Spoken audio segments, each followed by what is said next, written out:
بسم اللہ الرحمن الرحیم۔ آج پاکستان فلاح پارٹی کا وفد یہاں پر نیشنل پریس کلب کی متحدہ اپوزیشن کے احتجاج میں اور اسی احتجاجی کیمپ میں ہم حاضر ہیں، اور بڑے عرصے سے ہم اسٹوڈنٹ پالیٹکس میں جب تھے انجمن طلبہ اسلام میں یہاں اسلام آباد میں راولپنڈی میں، تو پریس کلب کو ہم نے متحد دیکھا ہے۔ تو آج بڑی ہمیں ایک تشویش کی صورت ہے کہ ہمارے جو صحافی بھائی ہیں عرصے سے جو یہاں پر راولپنڈی اسلام آباد میں خدمات سر انجام دے رہے ہیں، ان میں بہت سارے نام جیسے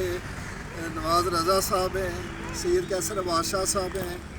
زاہد مشوانی صاحب ہیں، تو آج وہ یہاں پر سراپا احتجاج ہیں۔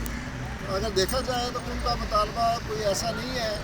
ان کا یا متحدہ اپوزیشن کا یہی مطالبہ ہے کہ جو پریس کلب میں وہ لوگ جو صحافی نہیں ہیں، کسی طلب کی بنیاد پر انہوں نے پریس کلب کی ممبرشپ حاصل کی ہے، اس سے ان کو پریس کلب کی ممبرشپ کو تطہیر کی جائے، ایسے لوگوں کو ووٹ کا حق دیا جائے جو جینوئن صحافی ہیں۔ تو ہم ان کے اس مطالبے کی حمایت کرتے ہیں،